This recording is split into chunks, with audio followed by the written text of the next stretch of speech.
to come clean and admit today that according to the ONS figures, the government's not on track to hit these figures? Minister. Thank you, Mr. Speaker. Well, this is the first government to actually want to tackle health disparities which have been in place for generations. It is true that a woman born in Blackpool can expect to live 8 fewer years than someone in Wokingham, but that is why in the Levelling Up White Paper it included a Levelling Up health mission to narrow the gap in health life expectancy between local areas by 2030. And I'd refer to the Honourable Lady to the Core 20+5 work that's been done by NHS England, which is tackling the 20% most deprived communities with the 5 single largest health indicators which are expanding that health disparities. Joe Gideon. Thank you, Mr. Speaker. Would the Minister agree with me that the Health Disparities White Paper is fundamentally an equalities white paper and it's about levelling up?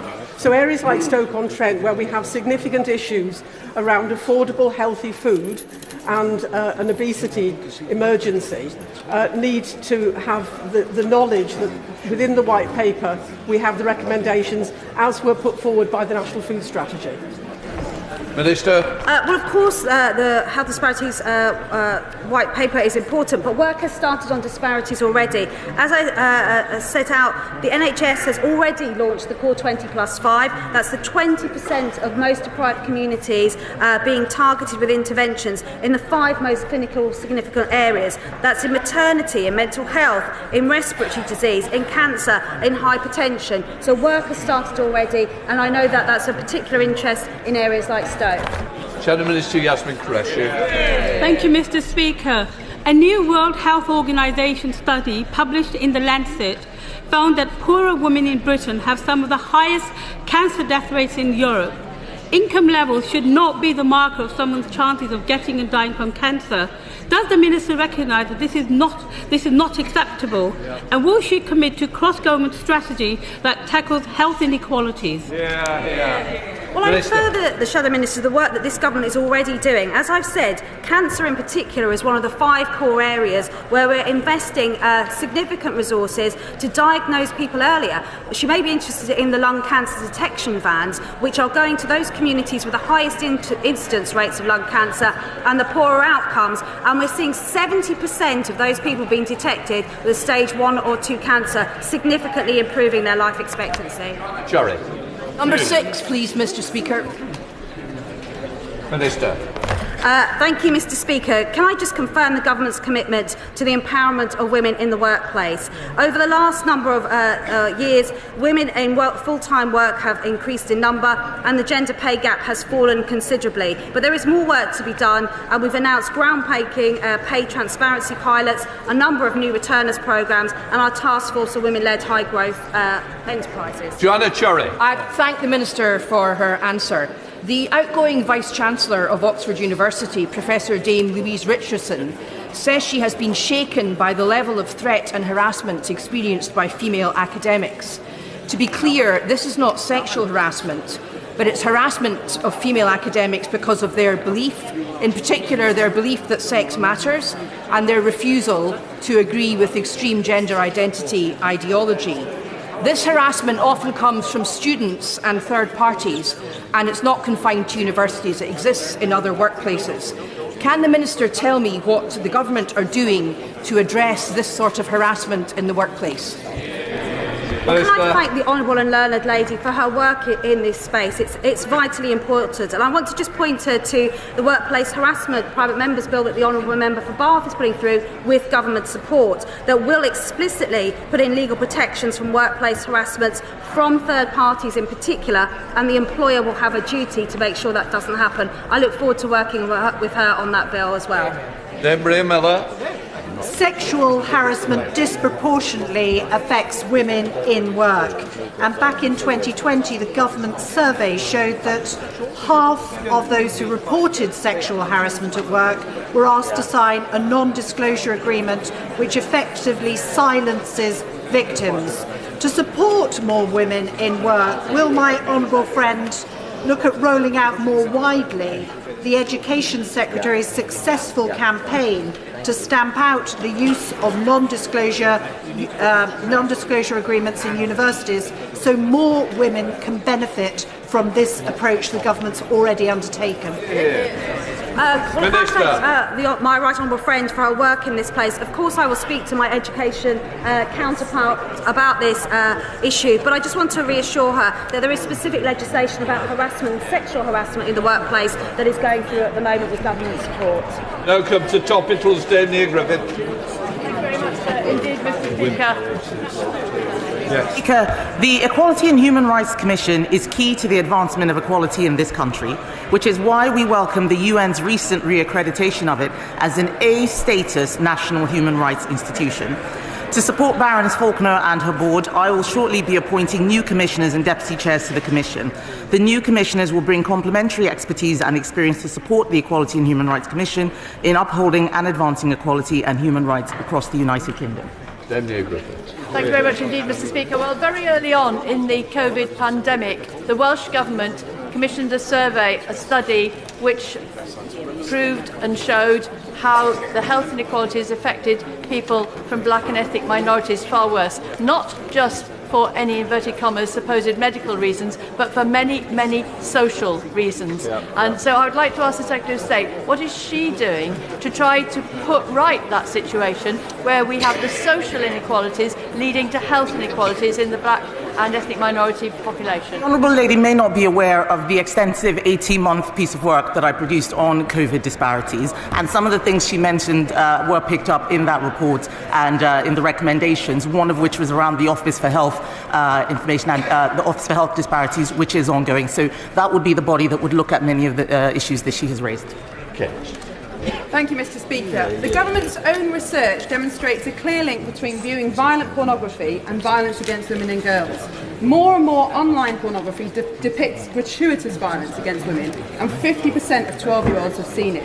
So what assessment has my right honourable friend made of the current and future impact of online pornography on the safety of women and girls? And does she think the online safety bill goes far enough to prevent children from seeing it? My honourable friend raises an extremely important point, and I do agree with her. Protecting women and girls and preventing children from accessing harmful content, such as online pornography, is a priority for the government. And yes, the online safety bill will introduce new protections for women and girls online.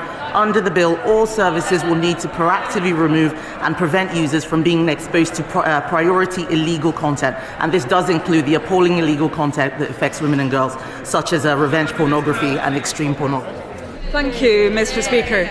Qatar's record on LGBT+ rights, women's rights and the treatment of migrant workers mean it should never have been awarded the World Cup. While FIFA's capitulation over the One Love armband has been shameful, the least our LGBT+ fans could expect from our government is advice and support when travelling to matches. Yet there is no advice from the Foreign Office, nor the Government Equalities Office for LGBT+ fans, nor... Secretary Loftus, these are topicals, please. Qatar has repeatedly committed that everybody is welcome to the tournament. And as colleagues are aware, the Sports and Equalities Minister, my honourable friend, the member for Pudsey, is in Qatar. And I fully respect the decision he's taken to wear the One Love armband. Dean Russell. Thank you, Mr. Speaker. When performing my physics research during my studies over 20 years ago, I was fortunate that my supervisor was an incredible female professor, Sue Bayliss. The impact she made on me and the work she did has encouraged me to support STEM for girls in all areas. So can my right honourable friend please confirm what steps they are taking to promote STEM in education and as a career pathway for girls, so that one day many more millions can inspire people like me? Minister. Thank you, Mr. Speaker. Can I thank my honourable friend from Watford for all his work in this space? Just to reassure him, to increase uptake in women and girls in STEM education, we're funding programmes such as Advanced Mathematics Support, the Advanced Maths Premium, Stimulated Physics Network and the Inclusion in Schools project. And we're already seeing a 50% increase in the number of women taking higher education STEM courses since 2011. Thank you, Mr. Speaker. In this cost of living crisis, will the government commit to an emergency domestic abuse fund so that all survivors can access help with fleeing an abuser, so that no one is left choosing between ongoing abuse and violence or poverty and hunger?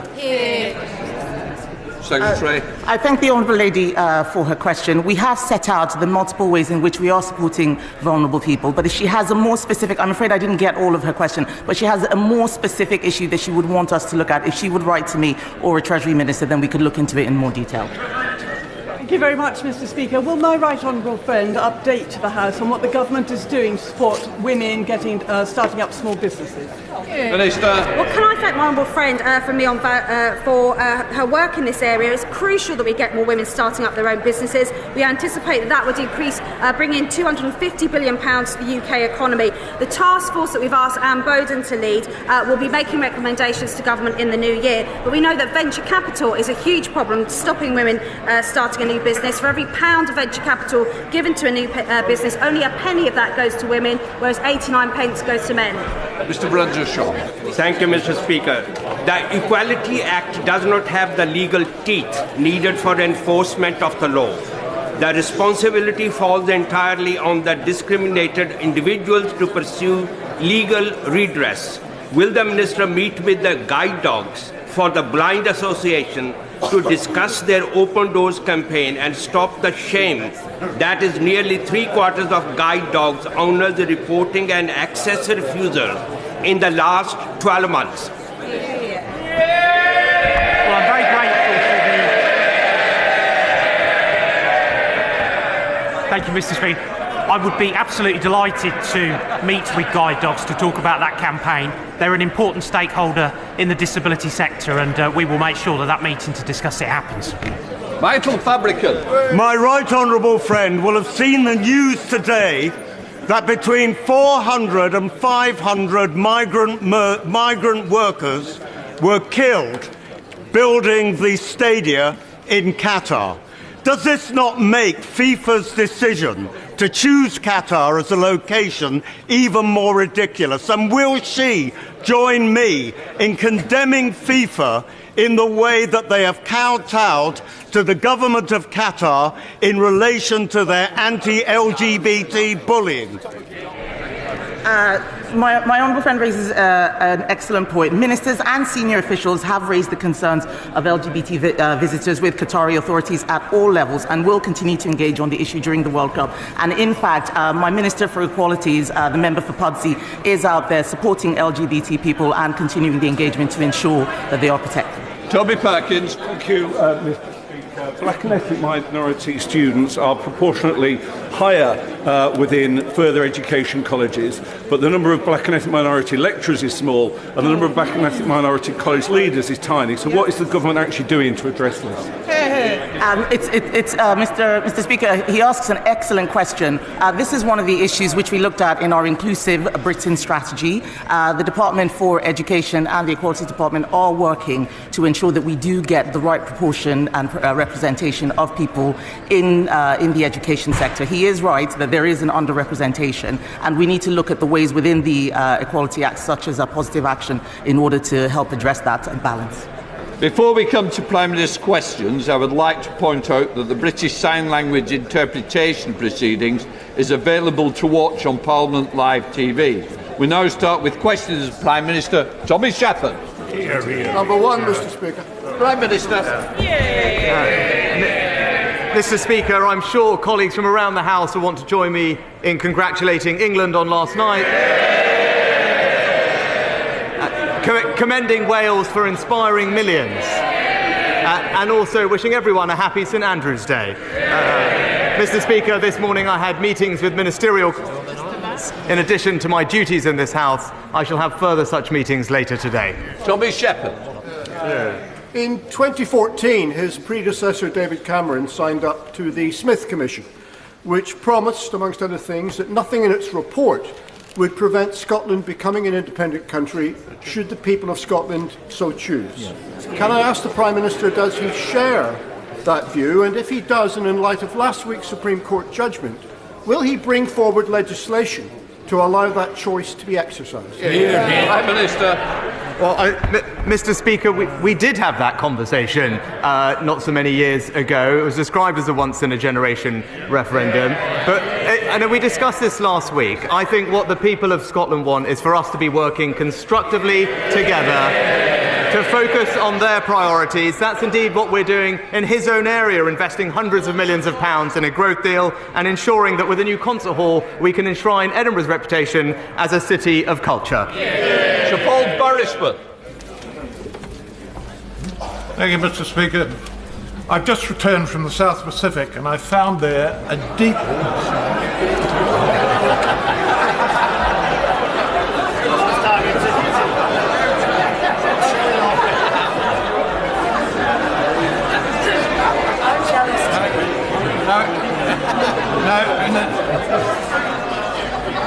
I've resisted the All Black jokes, Mr. Speaker, but I found there a deep concern at the expanding tentacles of communist China. Would my right honourable friend agree with me that China is more than just, as he put it, a systemic challenge, but in fact an expanding, serious geopolitical threat? Prime Minister. Well, Mr. Speaker, China is indeed a country with fundamentally different values to ours and an authoritarian leadership intent on reshaping the international order, but actions speak louder than words. And that's why we passed the new National Security and Investment Act. Just recently, we used that act to block the sale of Newport Wafer Fab. And this week, with our announcement of Sizewell C, we ensured that China's state-owned Nuclear Energy Corporation will no longer be a part of the project. This government making sure that we protect our country's security. We now come to the Leader of the Opposition, Keir Starmer. Thank you, Mr. Speaker. May I join the Prime Minister in saying, well done, England. And I hope we can say that next week and the week after. Commiserations to Wales, so I'm sure we'll be back in the World Cup tournament before too long. And of course, Mr. Speaker, we mark that tomorrow is World AIDS Day. Mr. Speaker, Winchester College has a rowing club, a rifle club, an extensive art collection. They charge over £45,000 a year in fees. Why did he hand them nearly £6 million of taxpayers' money this year in what his Levelling Up Secretary calls egregious state support? Prime Minister. Mr. Speaker, I'm pleased he wants to talk about schools, because we've recently announced billions more funding for our schools. We're helping millions of the most disadvantaged children catch up with their lost learning. And we're driving up school standards, Mr. Speaker. But during COVID, he wanted to keep schools closed. We shouldn't be surprised because I listen to parents and he listens to his union paymasters. Mr. Speaker, his Levelling Up Secretary, I see him down there, who, after all, was Education Secretary for 4 years, said you could scarcely find a better way of ending burning injustices than scrapping these handouts. And here's why, and he talks about driving up standards. Just down the road in Southampton, and he'll know this, 4 in every 10 pupils fail their English or Maths GCSE this year. 4 in 10. Is that £6 million of taxpayers' money better spent on rifle ranges in Winchester or driving up standards in Southampton? Well, Mr. Speaker, he talks about school standards. It's under a Conservative government, and thanks to the reforms of the former Education Secretary, that now almost 90% of schools are good or outstanding. But Mr. Speaker, whenever he attacks me about where I went to school, he is attacking the hard-working aspiration of millions of people in this country. He's attacking people like my parents, Mr. Speaker. This is a country that believes in opportunity, not resentment. He doesn't understand that, and that's why he's not fit to lead.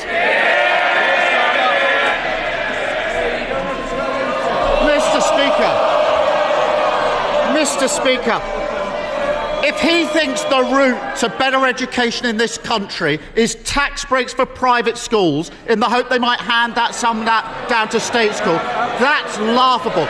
Trickle-down education is nonsense. And Mr. Speaker, it's not just the Levelling Up Secretary. His Education Minister sitting there asks how much better would it be if Conservatives got rid of these handouts? He talks about his record. It's simple. He can carry on being pushed around by the lobbyists, giving away £1.7 billion to private schools every year, or we can put that money to good use. In the Tory scandal, he talks about his record. Hundreds of thousands of children leaving school without the qualifications that they need. I've made my choice. What's his? Prime Minister. Mr. Speaker, we're improving school standards for every pupil in this country. It's our reforms that are leading to us marching up the PISA league tables for reading, for writing, more good and outstanding schools, more investment in every single school. But he talks about choice. This is about supporting aspiration, Mr. Speaker, and that's what this government is proud to do. Mr. Speaker, he really does need to get out more. And he talks about aspiration. Mr. Speaker, they are killing off aspiration in this country, and it's not just education. Why is the dream of home ownership far more remote now than it was when his party came into power 12 years ago?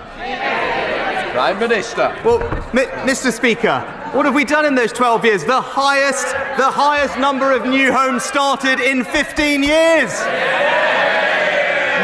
Largest number of first-time buyers in 20 years.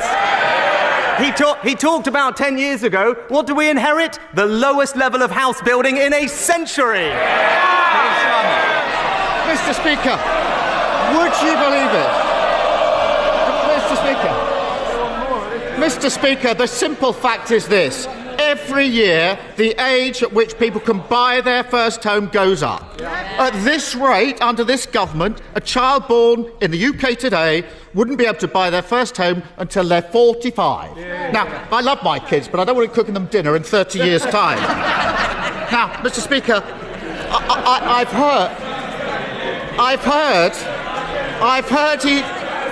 heard he's having a relaunch.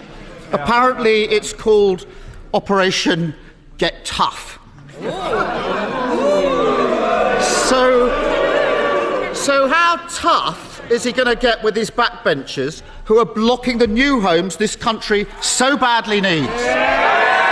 Prime Minister. Mr. Speaker, we're delivering record numbers of new homes under this government. That's what we're doing. He talks about toughness, Mr. Speaker. He's too weak to stop dozens of his own MPs joining the picket lines. So what, if he wants to support those hard-working families and show some leadership, why doesn't he confirm right now that no Labour MPs are going to join those picket lines?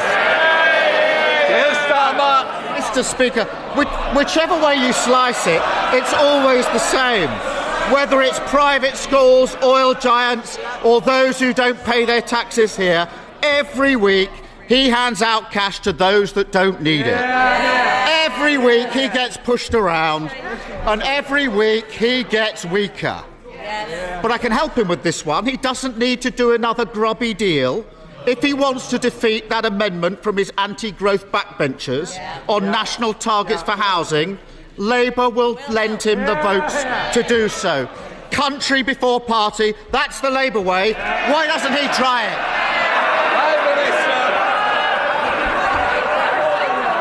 Well, Mr. Speaker, I think we did hear too weak to confirm no one on the picket line. But Mr. Speaker, it's the same old Labour ideas: more debt, more inflation, more strikes, and more migration. He tells his party what they want to hear. I'll take the difficult decisions for this country, and that's the choice, Mr. Speaker. It's the politics of yesterday with him, or the future of the country with me.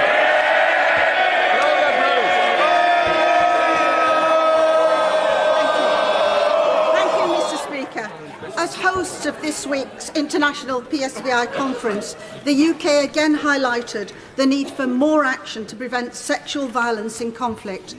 With heart-rending accounts of women in Ukraine being brutalised in this way, and reports that a third of women in conflict zones can be victims, will the Prime Minister champion with me as his Special Envoy for Freedom of Religion or Belief the work being undertaken with young people across the world to prevent religion or belief being weaponised, which can later manifest into sexual violence in conflict? Prime Minister. I'm incredibly grateful to my honourable friend for her dedicated work in this area. And she's absolutely right to highlight that this week the UK hosted the Preventing Sexual Violence in Conflict Initiative Conference.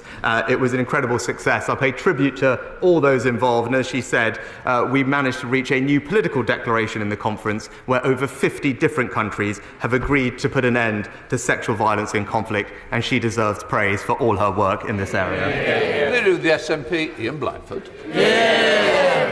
Thank you, Mr. Speaker. I'm sure the whole House will want to join me in sending prayers and condolences to the wife of Doddy Weir, who sadly passed away at the weekend. The absolute giant of a man, an inspirational figure in Scottish rugby, and someone who raised £8 million for M&D charities over the course of the last 6 years. Our thoughts and prayers are with Cathy, with Hamish, with Angus and with Ben. Mr. Speaker, let me wish everyone a happy St Andrew's Day. And those that know anything about St Andrew know that he's not just the patron of Scotland, he's celebrated right across Europe. That is why it is such a sad sight to watch this Prime Minister rammed through a bill that would rip up 4,000 pieces of European law. Laws that protect workers' rights, food standards and environmental protections. And it's an even worse sight watching the leader of the Labour Party desperately trying to out-Brexit the Prime Minister, ruling out freedom of movement and any hope of a Swiss-style deal. Brexit is now the elephant in the room that neither the Tories or Labour are willing to confront. When will the Prime Minister finally see reality and admit that Brexit is a significant long-term cause of the UK economic crisis? Well, Mr. Speaker, can I start by joining my honourable friend in offering our condolences to the family and friends of Doddy Weir, and I'd also like to pay tribute to him for his campaign to raise awareness of MND, which has made a big difference. Now, Mr. Speaker, straightforwardly, I was proud to support Brexit. It was the right thing for this country. It allows us to first of all get control of our borders, which is incredibly important, and reduce migration, all of which, Mr. Speaker, I noticed what he said, and I agree with him, actually, about the slight dexterity of the Leader of the Opposition on these topics of free movement. And I know he'll join me in reminding the Leader of Opposition about his previous promise to defend free movement of people, not something that we support, Mr. Speaker, but we're also seizing the economic opportunities, deregulating and signing trade deals around the world. That's how we'll drive growth and prosperity. Ian Blackford. Thank you, Mr. Speaker, and can I thank the Prime Minister for his remarks on Doddy Weir, but once again what we're seeing over Brexit is better together. We're used to that in Scotland. The problem for both the Prime Minister and the Labour leader is that when it comes to Brexit, even their own voters don't agree with them. The last YouGov poll showed that a record 56% now believe it was wrong to leave the European Union, and that figure is 71% in Scotland. 1 in 5 who actually voted for Brexit have now changed their minds. More and more people across these islands are wise to the fact that "Make Brexit Work" is just another stupid slogan.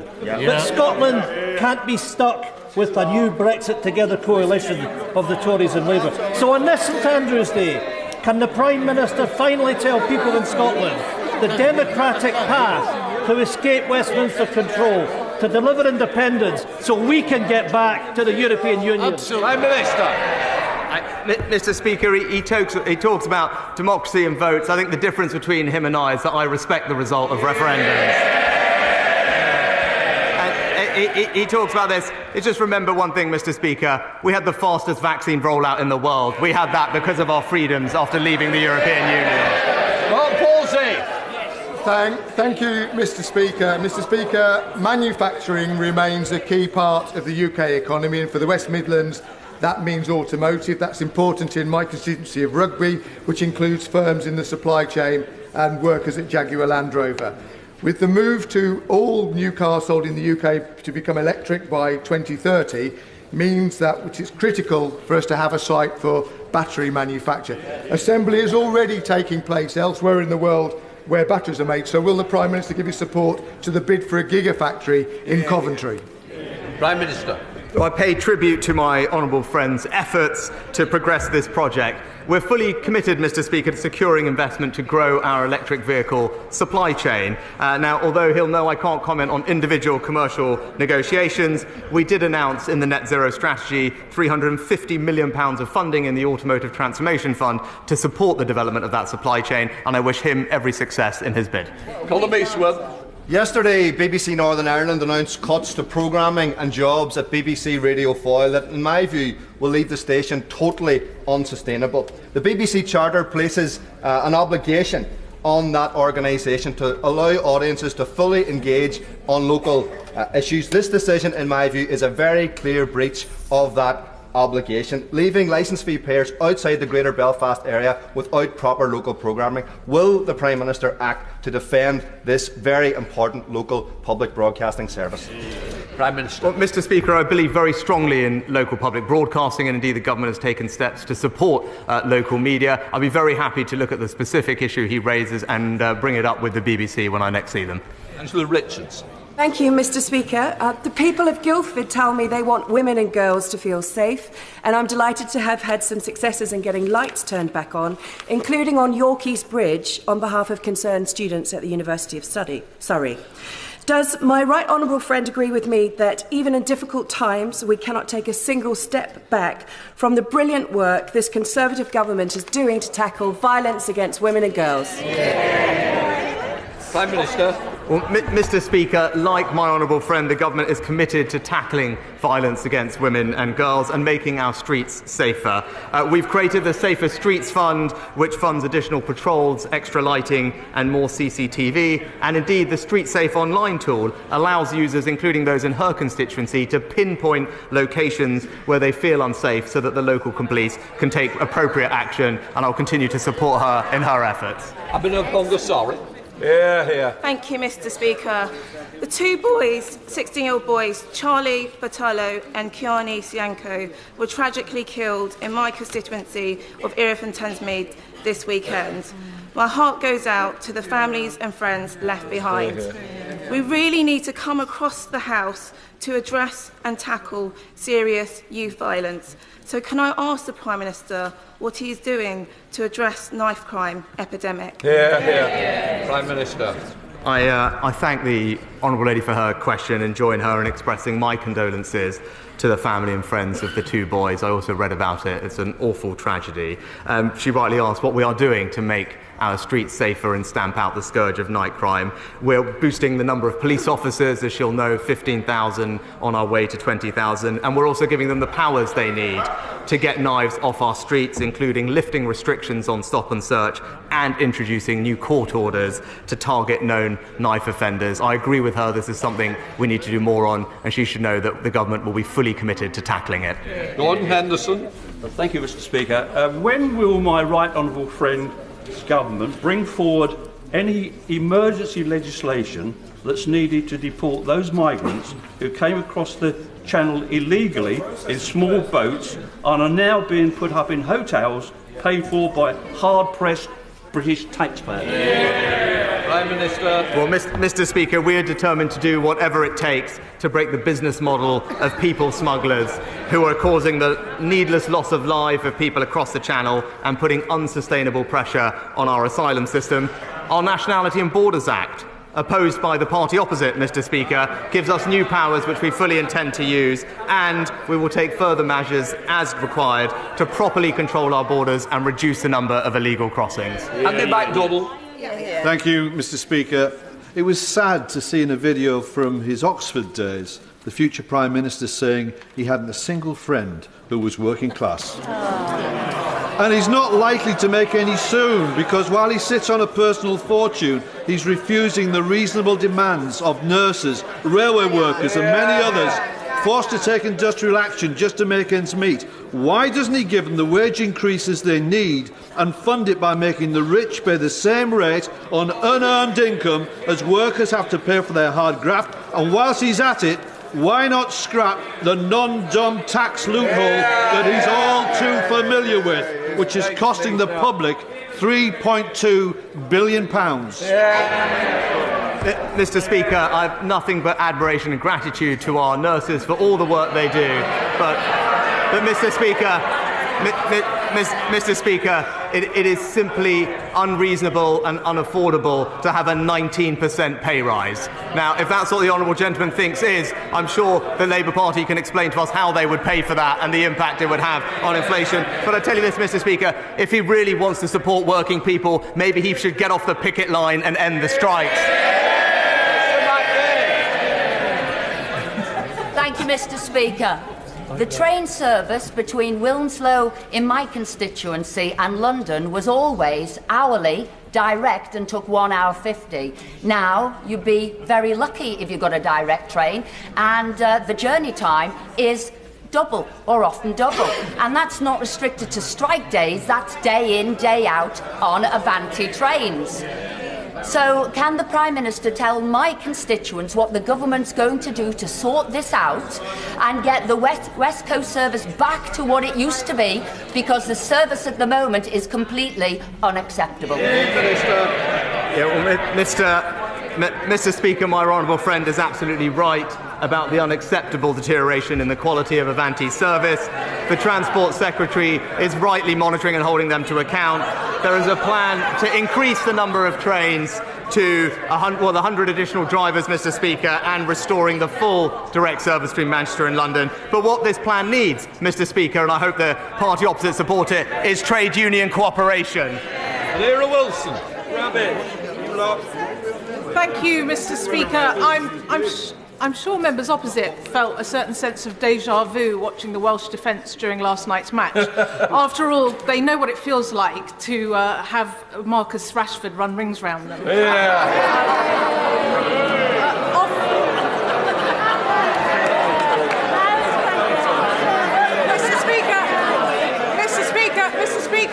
Mr. Speaker, off the pitch, Marcus Rashford has been a tireless campaigner on child hunger. Yeah. So, in the face of fierce Conservative opposition. Yeah. So, will the Prime Minister, given that he delivered on the pitch last night, will the Prime Minister give him the best thanks possible by delivering free school meals for every child living in poverty? Yeah. Prime Minister.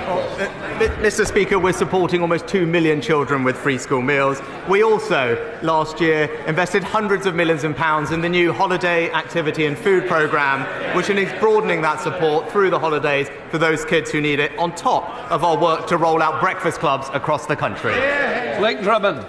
Thank you very much, Mr. Speaker. The pandemic has played havoc with school attendance, and the Children's Commissioner says that almost 115,000 children are now being home educated, a 34% higher than before the pandemic, with little, if any, monitoring of their educational welfare. Even worse, 9 in 10 local authorities believe they have not been able to identify home-educated children. So when will my right honourable friend be bringing forward the register of homeschooled children so they're identified and we can be sure that their needs are looked after and they're not falling through the net? Prime Minister. Mr. Speaker, we support the right of parents to home-educate their children, and we know many do well. But, however, this is not the case for all, and that's why local authorities must seek to identify those children missing education. We've published guidance on the arrangements they should be following, and indeed make sure that they have oversight of elective home education. Catherine West. Thank you very much, Mr. Speaker. After record payouts last year to shareholders, the Royal Mail recently this year announced huge half-year losses and plans to cut 10,000 jobs, while threatening the cherished universal service obligation, which guarantees a minimum 6-day-a-week letter delivery service in the tradition of the black penny from 1840. Why has his government not yet committed to investigate the mismanagement and cack-handed mismanagement of this iconic British service and protecting its future and loyal postal workers?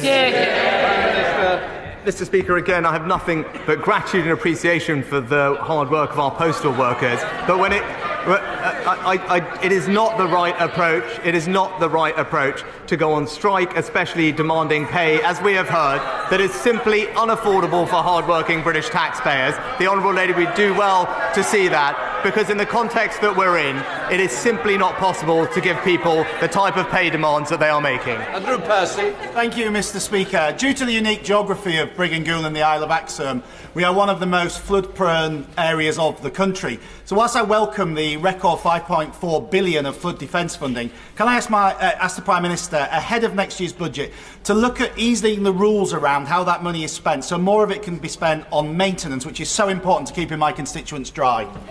Prime Minister. Well, Mr. Speaker, I'm very happy to look at that for my honourable friend. He's right to highlight the doubling of the investment that this government has put in flood defences, but it's right that we get the mix right between that, and I'll take that away with him. Lynn Fletcher. Thank you, Mr. Speaker. The West Midlands Chief Constable has revealed that a vulnerable child was forced to spend 2 days living in a police station during a mental health crisis because the right specialist help could not be found for him. I know more and more young people are unable to access appropriate support for mental health. Will he accept Labour's plans to scrap private school charitable status and use the money to fund a mental health professional in every school? Well, Mr. Speaker, I'd say to the honourable lady, we've already committed to offer all state schools a grant to train a senior mental health lead by the end of this Parliament. Already 6 out of 10 have doing so. There's funding for all of them to have it. In addition to that, we're increasing the support that we give to those with eating disorders, because she's right, mental health does affect young people. This government is backing those people to get the support that they need. Thank you, Mr. Speaker. The number of people crossing the Channel is a national emergency. The number of migrants in hotels is a national emergency. Isn't it time we had a Cobra-style committee involving the DWP, DLUC, the Home Office and led by Number 10 to tackle this crisis? Prime Minister. Well, Mr. Speaker, I share my honourable friend's frustration, and I want to reassure him that we will do whatever it takes to reduce the number of illegal crossings to this country, take any new powers that we need to. I look forward to working with him to ensure we can do that, because this is fundamentally about our sovereignty, Mr. Speaker, and the proper control of our borders. Whilst the Labour Party have tried to oppose every measure we have taken, we will keep going, because we need to make sure that we stop the crossings. Kirsten Oswald. Thank you, Mr. Speaker. Last week, the UK Government's Regulatory Policy Committee stated that the retained EU law bill is not fit for purpose. The Institute for Directors, the TUC and countless others have urged the Government to scrap the bill. And businesses across Scotland have already suffered severe economic damage under this Tory Brexit agenda, and they now see the outlook clouded with even more complexity and uncertainty. If the Prime Minister is serious about protecting the economy and looking after SMEs, why not do the right thing and scrap this disastrous ideological bill now? Prime Minister. Well, Mr. Speaker, actually taking advantage of our freedoms is going to drive growth and jobs and prosperity in the United Kingdom. Whether it's in life sciences, whether it's reducing the burdens on data for those SMEs, whether it's in the financial services industry in Scotland, that's how we're going to create prosperity across this nation, Mr. Speaker, and that's why we're going to get on and deregulate post-Brexit.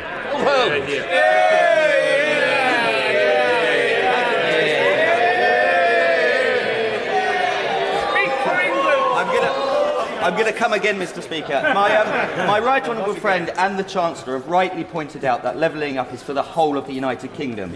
And as a Southampton man, my right honourable friend will know that since the 1970s, Eastleigh has been promised a much-needed Chickenhall Lane bypass. So will he agree to meet me and Hampshire County Council to finally get this project moving? Prime Minister. Well, Mr. Speaker, it's right that we spread opportunity across the country, including in Eastleigh and the South. I understand that it's for Hampshire County Council to bring forward the proposal for the bypass, which I hope they do at the next funding opportunity, and I'll ensure that my honourable friend and the Council have a meeting with the Transport Minister as soon as possible. Final question on Brock. Thank you, Mr. Speaker. Tory ideology has blocked onshore wind development in Scotland for years. Peterhead carbon capture clusters lost out in funding twice and still only classed as a reserve. Pump storage hydro schemes have been blocked because the UK Government won't discuss a pricing mechanism. If the Prime Minister actually does care about net zero and cares about Scottish jobs, will at least take action to advance Peterhead CCS and pump storage hydro in Scotland? Prime Minister. Mr. Speaker, not only are we supporting in this country carbon capture and storage, hydrogen, offshore wind, all new technologies that will help us get to net zero, all of which will create jobs in Scotland, we're also supporting our transition, Mr. Speaker, and that's good for the Scottish economy and it's good for Scottish jobs and something the SNP would do well to support. That completes Prime Minister's questions.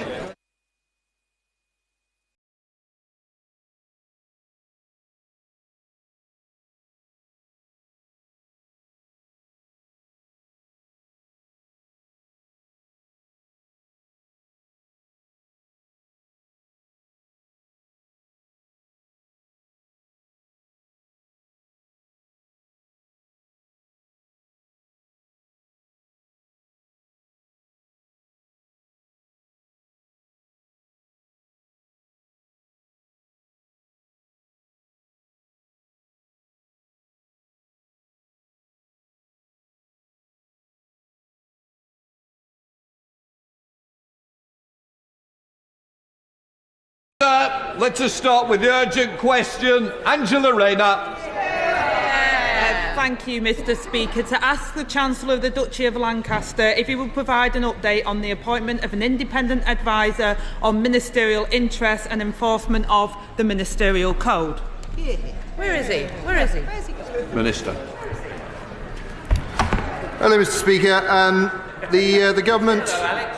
The government welcomes the opportunity to stress again the importance of the role of the independent adviser and this government's commitment to it. The Prime Minister has been very clear that the appointment of a new independent adviser is a priority and that the appointment process is underway. Honourable members will understand that appointment of this nature is significant and has to be done well. Much as honourable members might wish me to, it would not be appropriate for me to comment further on specifics of what is an ongoing appointments process. Let me assure honourable members the adjudication of issues of ministerial conduct does not stop because the independent adviser is not yet in post. Conduct matters and conduct issues will be dealt with quickly and appropriately, irrespective of that appointment process. This is what honourable members will have seen with regards to the complaints made against the Deputy Prime Minister. On receipt of formal complaints by the Cabinet Office, the Prime Minister requested an independent investigation to be conducted by an individual from outside government, and Adam Tolley QC has been appointed to conduct the investigation, and the terms of reference have now been published. The process is underway and Mr Tolley will provide his report to the MP in due course. It is right that these matters are investigated fully, but it would not be right to comment further on them with that process ongoing. I'd also like to reassure honourable members that the process of managing the interests of ministers continues in the absence of an independent adviser. The Permanent Secretary, as the policy expert on each department's remit, leads the process in their department in the absence of an independent adviser. And the Cabinet Office is able to provide advice in line with precedent. All relevant interests are declared by ministers upon taking office and are kept up to date at all times. The publication of the list of ministers' interests is the end point of the ministerial interest process and takes place at regular intervals to make the public aware of the relevant interests of ministers. I'll end by reiterating that as soon as there is an update on the process to appoint an independent adviser on ministers' interests, the government will update the House. Angela Red. Thank you, Mr. Speaker, for granting this urgent question. And how many times have I heard soon, jam tomorrow, mañana? We need the Prime Minister who promised to appoint an independent ethics adviser as one of his first acts to actually deal with this issue. Yet despite ministers accused of bullying and intimidation or reappointed despite security breaches, still no adviser. And it's clear that ethics and integrity isn't a priority for them, despite the Prime Minister's words. And we're told that recruitment is underway, but apparently no one will accept this poison chalice. So can he tell us today how many candidates have been approached and how many have refused the job? Will the Prime Minister follow his disgraced predecessors by denying the so-called independent adviser the power to launch their own investigations? Or does the Prime Minister have no plan to restore standards and will just preserve the rotten regime that he inherited? And what on earth is the system in the meantime? Who will investigate the allegations of Islamophobia made by one of his serving ministers against another? He mentions the Deputy Prime Minister, who had to demand an investigation into himself because the Prime Minister was too weak to do so. And how many formal complaints have now been made? The Minister mentions Adam Tolley. Why is he not allowed to proactively investigate the so-called informal complaints? Will he investigate allegations made by the former Permanent Secretary? And who will finally get to the bottom of the dangerous use of private emails by ministers? Number 10 said in reference to the Home Secretary that they could not investigate breaches under previous administrations. But, Mr Speaker, that's what's happening now with the Deputy Prime Minister, so why not? So why now is there an excuse for refusing to investigate the Home Secretary's breach? Will the Prime Minister appoint a truly independent watchdog? Minister. Thanks, Mr Speaker, and it's wonderful to hear the honourable lady's interest in this matter today. We had, as it happens, a debate on this very issue in Westminster Hall yesterday. And the House will be shocked to hear that... Minister, I'm here. I'm not over there. And I hate to say there's nobody even standing on that side, so please, come on. Thank you for the reminder, Mr Speaker. The House will be shocked to hear that the honourable lady was not present at that Westminster Hall debate. Nor because it was about the ministerial code, about the subject of the urgent question today, and the honourable lady and her honourable friends did not bother to show up. They missed the opportunity to hear the honourable member for Rhondda speak very pertinently on this subject. But not only was the honourable lady there, her colleagues on the front bench did not turn up to ask questions either. Now, the honourable lady refers to rumours in the press. But let us look at the facts. The Prime Minister has been in office for 31 days. On his first day, he said he would make an appointment. He has made repeated assurances in this place and in other places, as have members of the Cabinet. Continuing to the debate yesterday, Prime Minister's questions yesterday, this urgent question today, she talks about the powers of the independent adviser, but I remind her that in May this year, Lord Geit said that we had come up with a workable scheme. And so I have to say that it's starting to sound very much like the opposition can't take yes for an answer. We're going to have an independent adviser, they're going to have the powers that they need, and they are going to be appointed very soon. SNP spokesperson Stuart Hulsey.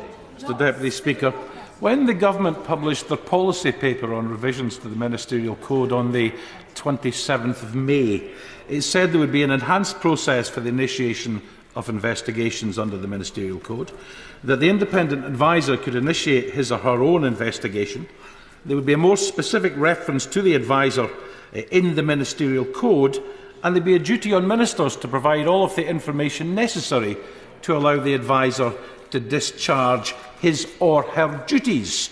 However, it turns out the Prime Minister is not offering potential candidates any enhanced powers, meaning advisers would not be able to launch their own investigations, and that confirms the blocking of the expansion of powers by his predecessor.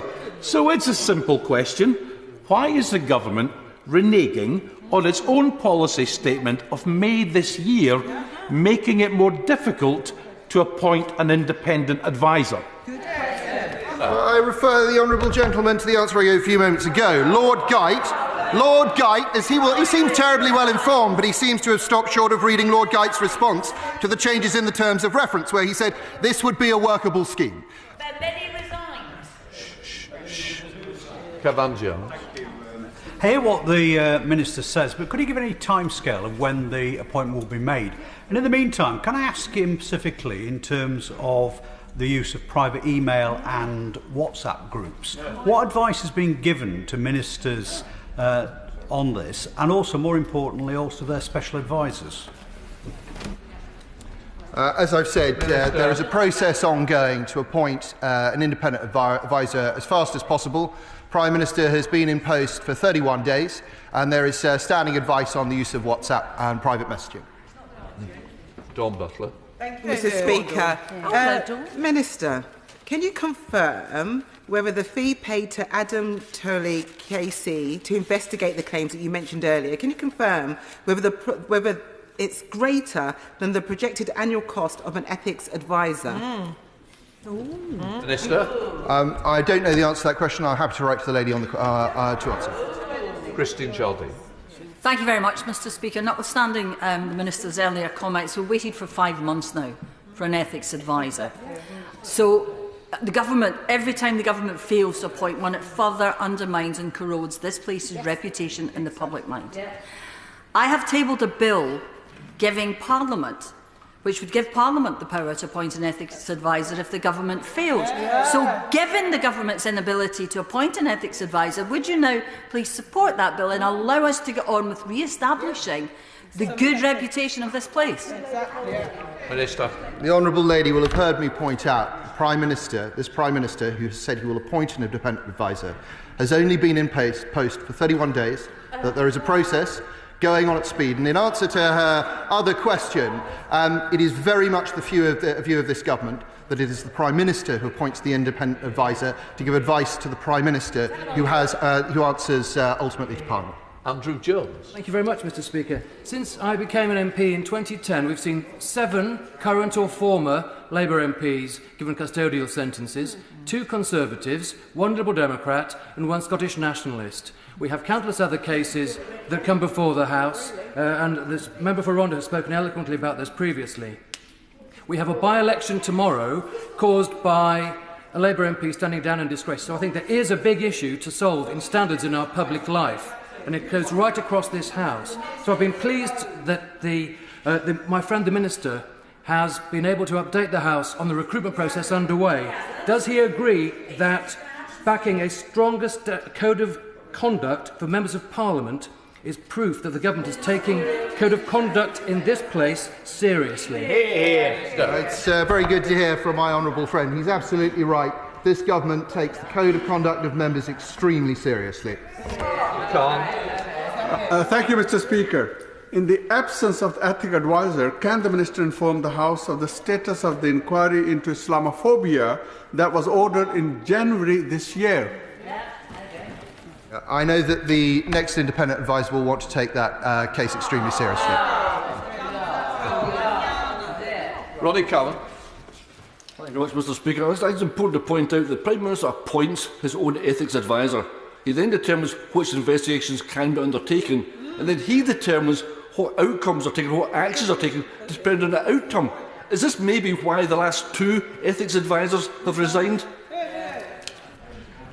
So he'll have heard me say several times in reference to whether an independent advisor can initiate proceedings that Lord Geit was happy with the proposals made in May. He said this would be a workable scheme. Thank you, Mr. Deputy Speaker. This is a really serious issue, and it does undermine confidence in the ethics of this place and the government.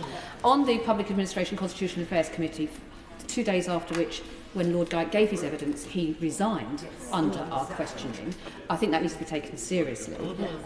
We are still very concerned about this, and the process of appointment, Lord Geit was alighted upon, and also the remit. Will he commit to perhaps, if he doesn't want to do this in public, meeting with the Public Affairs Constitutional Affairs Committee, that could be in private, to discuss the process of this if there is no movement on this issue in the next couple of weeks? Minister. I'm confident that an independent advisor will be appointed very soon, so I'm not sure there'll be a need for such a meeting. Thank you, Mr. Speaker. Isn't it in the best interest of ethics for the ethics advisor to be completely independent of the Prime Minister? The question was be independent of the Prime Minister, basically. It is an independent advisor, but it is an independent advisor appointed by the Prime Minister because ultimately, in our system, the Prime Minister has ultimate responsibility. Rachel Hopkins. Thank you, Mr Speaker. The Ethics Advisor is required to publish an annual report every year setting out their work so the public can see, alongside the list of ministerial interests twice a year, setting out the relevant private interests of all government ministers. Can the Minister inform us whether we can expect a report this year, and if so, who's drafting it? An independent advisor is going to be appointed in the very near future, and it will be at the very top of their list, I'm sure, to get the ministerial interest published. Wendy Chamberlain.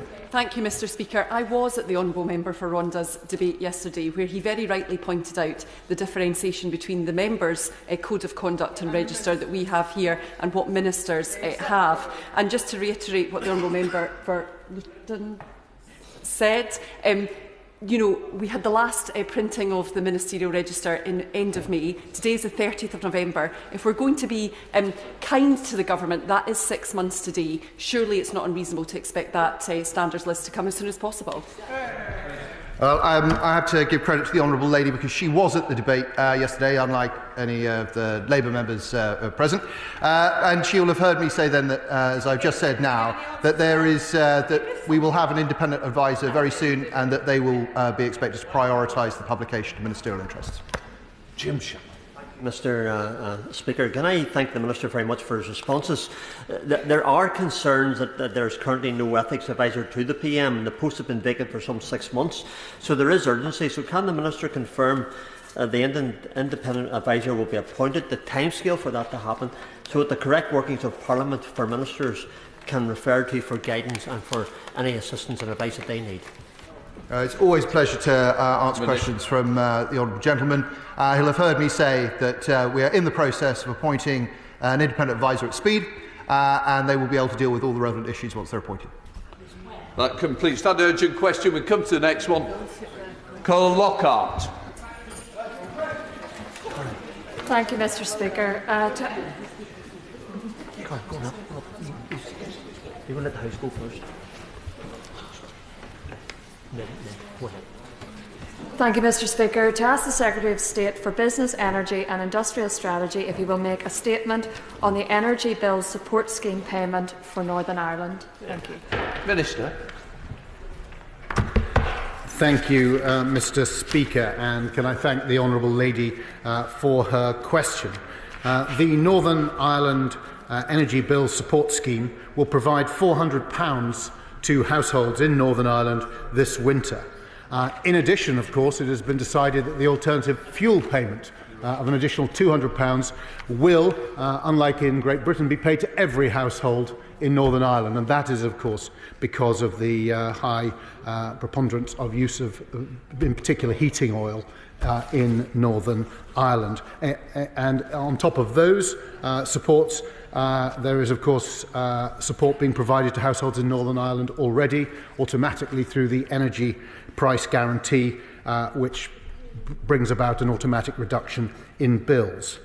Now, of course, energy is devolved, Mr Speaker, and this scheme should have been administered by the executive in Northern Ireland. That's why in Great Britain, my department has been working since February to deal with what is a very complex and challenging task. We don't live in a centralised database society, and standing up this support has proved extremely challenging. It wasn't until August that the executive asked HMG, and thus my department, to take on the responsibility for this, which is one of the reasons why we have been behind.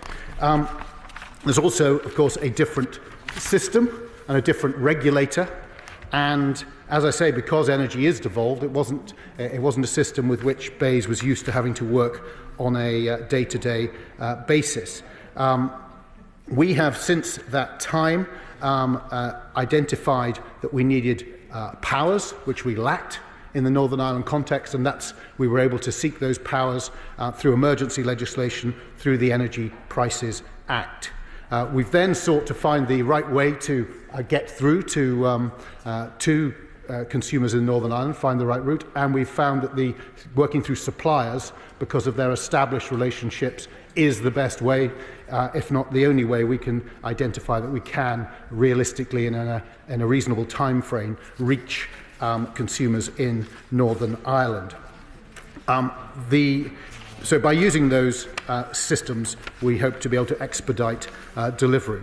But they are a different set of suppliers than in Great Britain, and they have their own processes which need to be adapted in order to deliver this. And detailed work is underway to establish how suppliers can use their systems to pass funds to consumers in a way that will meet consumer needs and ensure public money is properly protected. And this is where the biggest issue has come about, is because I would like to see, Mr. Speaker, I would like to see the AFP and the EBSS added together so that £600 payment can go to households in Northern Ireland, and I want it to be available this winter for their use to meet heating oil bills, meet the cost of living crisis this winter. What I don't want to have is a stranded electricity credit that they may not use up until the following winter, and that has been the crux of the challenge dealing with suppliers, and that is what we're working on to make sure that.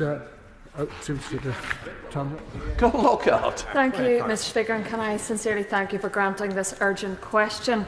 It is a question asked on behalf of the people of Northern Ireland, for whom the cost of living crisis is biting as much as it is in other parts of our United Kingdom. Yet, Mr. Speaker, whilst across GB households have received their energy bill support payment, my constituents and people right across Northern Ireland have not. £400 has been dangled in front of them but remains beyond their grasp. The promise of an additional £200 in recognition of our dependence on heating oil also remains unpaid. The previous Prime Minister assured the people of Northern Ireland that the payment would be issued in November. Today, November draws to a close and no payment. Hard-pressed families budgeting for the additional pressures of Christmas factored this government's promise into their budgeting. What has the Minister to say to these families? Mr. Speaker, as temperatures have plummeted over recent days, people in Northern Ireland are waking up to frost on their cars outside, but inside their homes some people can even see their breath because they're unable to turn their heating on. They need this payment, and yet what we get from the government is delay, doubt, differing stories as to the type of scheme as each day passes. It is not good enough. We need a firm commitment from the government that this payment will be issued before Christmas. We know it can be done. We saw through COVID that where there's a will, government can overcome technicalities quickly to deliver support. Mr. Speaker, the UK government have been centrally delivering this scheme for England, Scotland and Wales. The UK government say the budget is there to issue it for Northern Ireland. The energy companies say they are ready to administer. Can the Minister clarify the exact form the payment will take and when it will come? Furthermore, if by changing the model, as indicated yesterday, by which the scheme is delivered, will it create a further delay? And when can people expect the payment? I implore you, Minister, no more delay. Make the payment and honour the commitments given to the people of Northern Ireland. Minister. Thank you, Mr. Speaker. Well, of course, as I said, energy is devolved, and I understand why her party is not part of that executive, but it has consequences. And that meant that we did not start until August, and we should not be doing this. The executive in Northern Ireland should be doing it. That is the truth. I met with CEOs of the energy suppliers last week. Whatever she may have heard, they are not ready. Their systems do not allow the dispensing, the cashing out, and I hope she agrees with me. I don't want to see a stranded credit to an electricity account that people can't access. I have insisted that we find a way to make sure that people can cash that out and use it to meet their heating oil bills this winter. That is my insistence. We had a roundtable on Monday with my officials with the suppliers. Again yesterday. I'm receiving daily updates, and I'm determined to find a way to ensure that we can allow cashing out this winter. But in answer to the Honourable Lady's question, I do not see, given the situation, given that late handing over from the executive to us, given the situation with suppliers, that we are going to be able to stand that up before Christmas. But we are aiming to stand that up in January if we possibly can. That is my aspiration and my aim, and that is what I'm seeking to achieve. Shadow Minister. Thank you, Mr. Speaker. I congratulate the member for Upper Bann for being granted this urgent question. I want to put on record some statistics from the Northern Ireland Consumer Council to give some context to what we're talking about today. 44% of households in Northern Ireland have no savings compared to the UK average of 16%. Households in Northern Ireland are the most vulnerable in our country to the cost of living crisis, with a weekly discretionary spend of £93 compared to the UK average of £204. And even with the government's measures, the University of York estimates that more than 10 million families will be in fuel poverty And under the new government's plans, bills will rise £900 to £3,000 on average from April. That would mean 18 million households in fuel poverty across the UK, with Northern Ireland hit amongst the hardest. To make matters worse, 2/3 of households in Northern Ireland use heating oil and so are not supported by the energy price guarantee. Providing support for households in Northern Ireland should have been priority, as they will be hit harder by the rise in energy bills. Instead, the government seems to have forgotten them. The energy market is complicated, but the government has been aware of these issues for 6 months. It was back in May that the Chief Secretary to the Treasury wrote in the Belfast newsletter and promised that the government was urgently working to ensure that the people of Northern Ireland receive the equivalent of the energy bill support as soon as possible. But since then, there's been very little sign that the government has been working on the issue at all. A task force was set up in August, which has only met twice, and the former Prime Minister, during her very short tenure, told people in Northern Ireland that it would be delivered in November. We're on 30th of November today, I think I'm right in saying. It is not good enough to let this issue drift. The Northern Ireland utility regulator said in August that he believed there was a simple mechanism to get the money out, and he had been left frustrated that the government hadn't taken this forward. So can the Minister please explain why this option put forward by the Northern Ireland utility regulator has not been taken forward, and how much longer people in Northern Ireland will have to wait for this support? Minister. Thank you, Mr. Speaker. I mean, we are acutely aware of the situation facing households in Northern Ireland, and of course what they most need is good government in Northern Ireland for and by the people of Northern Ireland, and it is the failure to have that executive on this devolved area of responsibility which is at the heart of this. And so, as I say, when any statements in May were about getting the executive to do its job and deliver for the people of Northern Ireland, the people of Northern Ireland do need, looking forward to, they need a period of good government and a future of prosperity. As to the regulator does not have the means, and certainly has not offered to facilitate this payment through to consumers, and I can assure the House, Mr. Speaker, that if it were possible, and whatever people may have heard from suppliers, when I met the CEOs last week, they told me they needed more time. They told me they didn't have the systems to do cashing out. I told them that was not acceptable, and that is why I am on a daily basis holding them to account and making sure that we push so that we can get this out as early in the new year as possible, because Northern Irish families deserve better than what they have right now. Sammy Wilson. Speaker, and I know the Minister will try to pass the blame on to the non-operation of the Executive. The Minister has known for some time that while electricity transmission may be a devolved issue, this is a policy issue, a national policy issue, which can be dealt with nationally. And let's look at the excuse he has made today. We don't have the data. The data was available and has been available, and he knows it's been available from the 4 electricity companies for some time. The second thing, he didn't have the powers. He has had the powers for some time. The legislation has gone through this House.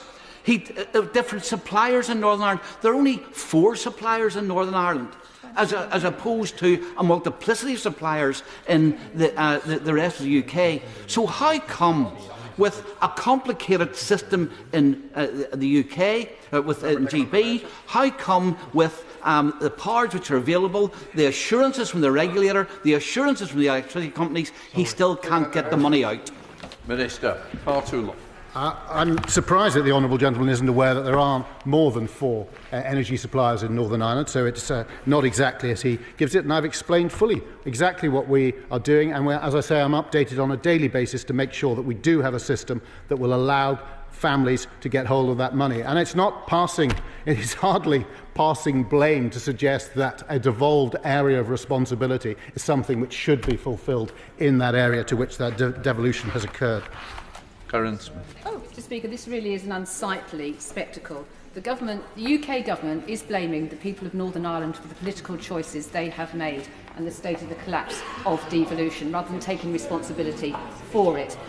The Minister is really struggling with this brief and getting this money out to families. This is going to happen across all sectors of the UK government, understanding the difference that Northern Ireland is and having to deal with the consequences. So my question really is to the UK government: what are they doing to support ministers across all briefs to understand the different situation in Northern Ireland so that they can support the people of Northern Ireland across all departments? Minister. Insofar as I understood the honourable lady's question, it is complicated, and we are working flat out, and my officials are working flat out, and I'd like to thank them for their support in seeking to overcome this and make sure that families get the support that they deserve this winter. Sir Hannah.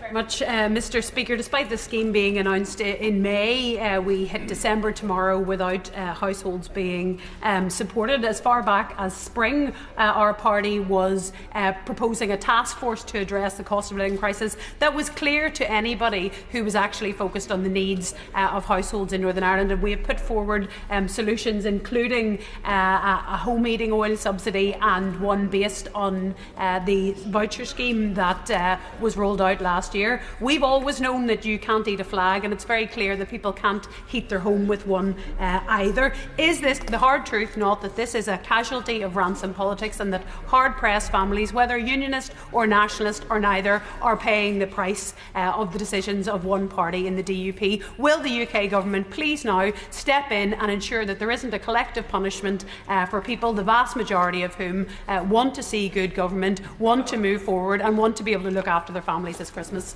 Minister. Well, I thank the honourable lady for her question, and we are doing everything we can to support consumers and households in Northern Ireland. For instance, with the energy price guarantee. In fact, in Northern Ireland, rather than the £2,500 average bills this winter, annualised in GB, it comes in around £2,200 in Northern Ireland, and we have sought at every step of the way to make sure that we recognise the unique circumstances in Northern Ireland. And as I say, it is my aspiration to see, if at all possible, that the alternative fuel payment and the EBS payment can be made so £600 should reach families in Northern Ireland before the close of winter. In fact, in total ahead of those in GB. Gavin Robinson. Mr. Speaker, does the Minister accept that whilst he is now asking the companies to provide a cash-out facility, the companies offered government a process that would allow cash-out in June and July of this year, and government emphatically said no? That is not occurring in GB, and it is not to occur in Northern Ireland after. All the companies were ready to distribute this money and disburse it in November alongside the government's plan for doing so. It's only last week that he's now asking for a new scheme to allow cash out, and that is moving the goalposts. When he talks about an aspiration for January, will he confirm that the 17th of January is the date that he has in mind? Minister. I can't confirm a specific date in January. I don't recognise that which he said about what was offered by suppliers in June and July, but I will write to the honourable gentleman and follow up on that in order to put that on the record, at least for him and me. Jim Shannon. Again, Mr. Speaker, can I thank the Minister for his responses? Government have been doing discussing energy support for Northern Ireland for some months now. Northern Ireland residents have been made aware of the £600 energy payment, which my honourable friend and colleague referred to, yet no payment has been made. Concerns raised by those who have prepayment meters. Also, the three companies in particular I've spoken to, SSE, Budget NI and NIE, have stated they've experienced difficulties or indeed have been reluctant to sign up to the scheme. Can the Minister advise how these problems are being addressed? And really, Minister, with respect, can we have a timescale so we can tell our constituents when the money will be delivered?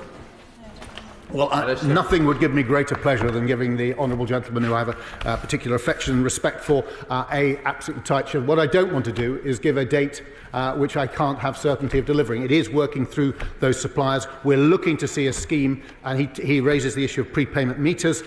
It's a burdensome, administratively burdensome issue if you credit funds onto those meter and then wish to remove those funds from it, and I'm told by the suppliers could lead to the falling over of their call centres, for instance, who are not set up for that. So we're looking to find workarounds around that to ensure that households in Northern Ireland get that funding. And it's my ambition to see them receive the full quantum, as I say, and that will include the £200 for every single household in Northern Ireland, as opposed to GB, ahead of the completion of the EBS scheme payments in Great Britain.